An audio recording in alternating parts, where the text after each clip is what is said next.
The tanks moved before dawn. American armor from General George Patton's Third Army had been sitting at the edge of the Avranches corridor for days, held in check, while the infantry battered against the German line at Saint-Lô. When the line finally broke on the 1st of August, 1944, after a massive air bombardment called Operation Cobra destroyed the German defensive position, the tanks did not advance, they erupted.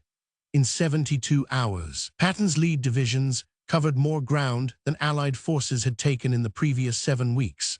What had been a grinding war of attrition in the Norman hedgerows became, almost overnight, the most fluid campaign in the history of American land warfare.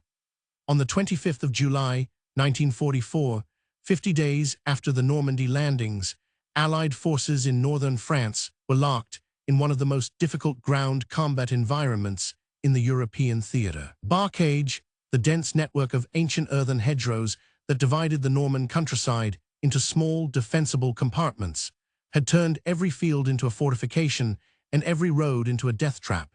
German units used the hedgerows to conceal machine gun positions, anti-tank guns, and mortar teams.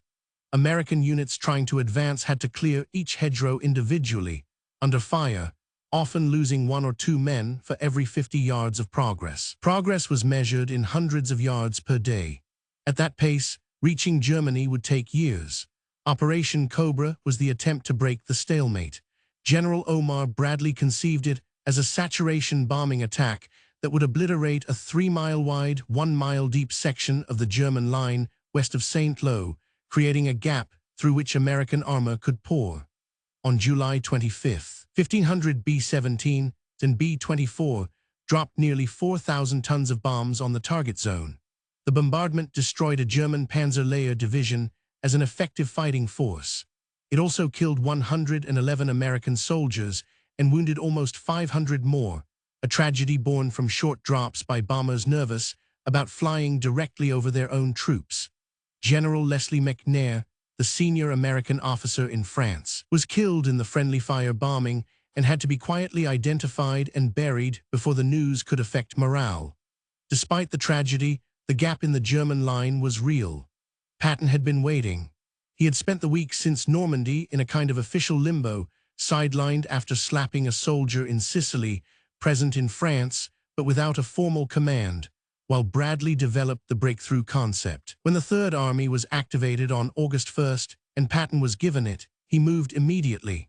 His lead corps, under General Wade Hayslip, drove west toward Avranches, then pivoted south and east, and then kept going. The objective was not to hold ground, but to move, to prevent the Germans from organizing a new defensive line, to get behind their positions, to cut their supply routes before they could re-establish coherence. The speed was genuinely unprecedented in American military history. The Third Army covered 150 miles in a week. They crossed the Loire River. They circled around the German flank. By August 13th, Hayslip's corps had reached Argenton, 40 miles south of Falaise, where Canadian and British forces were pushing south. Between those two forces, the bulk of 2 German armies, the 5th Panzer and 7th, were being encircled in what would be called the Falaise Pocket. The pocket was not fully closed. A gap between the American forces at Argenton and the Allied forces pushing south from Falaise allowed thousands of German soldiers to escape in mid-August.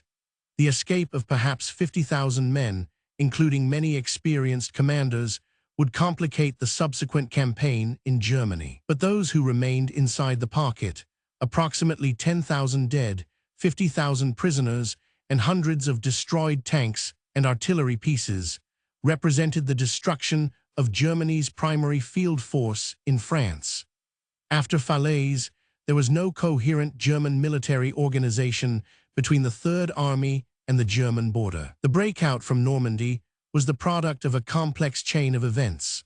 The weeks of grinding attrition that had fixed German attention on the Normandy front, the saturation bombing of Cobra, the initiative of American tank commanders who understood what mobile warfare could accomplish, and the audacity of a commander who refused to stop moving. Patton's breakout did not end the war in Europe. The German army proved capable of reconstituting itself even from catastrophic defeat, as it would demonstrate at the Battle of the Bulge in December. But it destroyed France as a viable German defensive theater in 3 weeks. What infantry had failed to achieve in 50 days of hedgerow fighting, armor achieved in 1 week of open-field pursuit. The breakout from avalanches changed the nature of the European war. Before August 1944, the campaign in France was a siege. After August 1944, it was a chase. And in the speed and audacity of that chase, tanks moving through the night, infantry riding on tank decks, supply trucks racing across roads that had been enemy territory 2 days before, lay the template for how American ground forces would fight for the rest of the war and for a generation afterward. The Falaise Pocket and the pursuit that followed liberated France in a matter of weeks. Paris fell on August 25th. The Rhine was reached in September. For a brief moment in the late summer of 1944, Allied commanders believed the war might end before Christmas. Germany's ability to reconstitute its defenses, most dramatically demonstrated at the Battle of the Bulge in December, ultimately extended the European war into the spring. But the fundamental shift, accomplished by the breakout from avalanches, was permanent. Germany never recovered strategic initiative in the West after August 1944. Patton's tanks had seen to that, in a week of open-field pursuit, that neither enemy nor ally had believed was possible.